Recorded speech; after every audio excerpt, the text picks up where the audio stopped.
Hello students, we have already known about Nelson Mandela and the concept of apartheid. So I'm skipping few lines and reading out a news item which was telecasted by BBC, the British Broadcasting Corporation.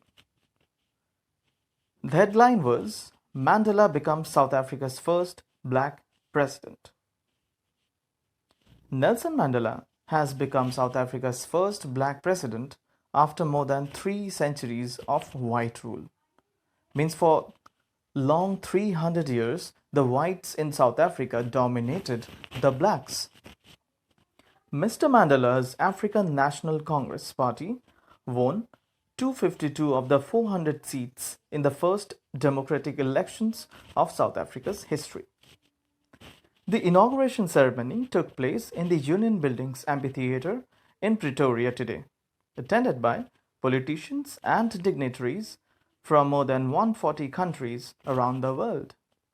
Never, never again will this beautiful land experience the oppression of one by another. This was the promise made by Nelson Mandela to his people. Jubilant scenes on the streets of Pretoria followed the ceremony with blacks, whites, and coloreds celebrating together. More than 1 lakh South African men, women, and children of all races sang and danced with joy. This is how they celebrated that auspicious day. Now let me start reading the chapter in detail.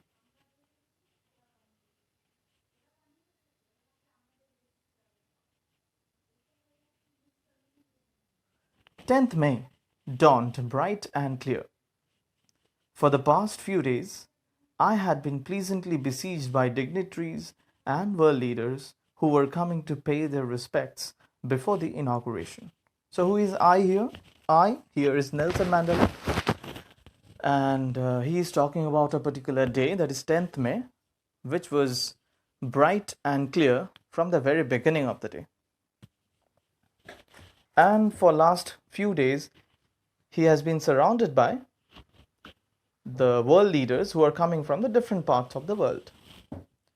The inauguration would be the largest gathering ever of international leaders on South African soil.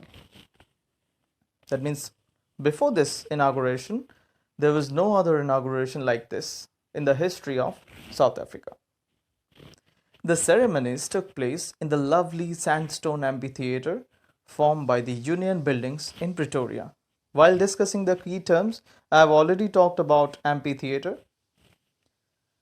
For decades, this had been the seat of white supremacy. And now, it was the site of a rainbow gathering of different colors and nations for the installation of South Africa's first democratic and non-racial government. So this seat in Pretoria, in the Union Buildings, was of white supremacy. The whites used to lead this place. But now, the blacks are doing that. In fact, there is no racial discrimination in South Africa right now. On that lovely autumn day, that is 10th May, I was accompanied by my daughter Zinani. So Zinani was Nelson Mandela's daughter. On the podium, Mr. de Klerk was first sworn in as second deputy president. Then Thabo Mbeki was sworn in as first deputy president. So who are the two deputy presidents? First, Thabo Mbeki, and second, Mr. de Klerk. When it was my turn, I pledged to obey and uphold the Constitution and to devote myself to the well-being of the Republic and its people. To the assembled guests and the watching world, I said. So this is a part of his speech given addressing the audience.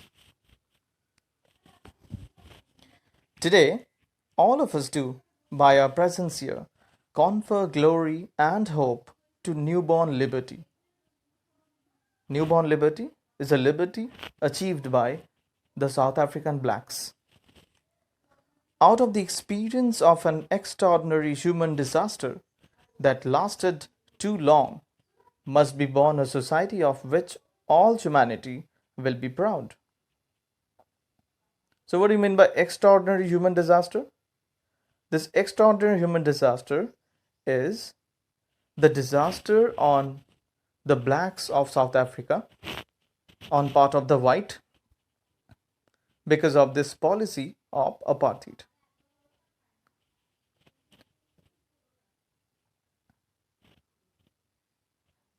We, who were outlaws not so long ago, have today been given the rare privilege to be host to the nations of the world on our own soil. The concept of outlaws has already been discussed in the earlier video. Also, the meaning is given at the right side. We thank all of our distinguished international guests for having come to take possession with the people of our country of what is, after all, a common victory for justice, for peace, for human dignity. That is, that that victory, the victory achieved by the South African blacks, was a common victory for justice, for peace, and for human dignity. We have, at last, achieved our political emancipation, that is, the freedom from restriction.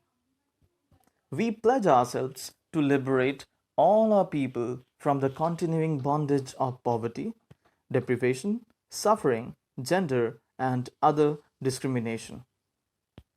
Never, never, and never again shall it be that this beautiful land will again experience the oppression of one by another.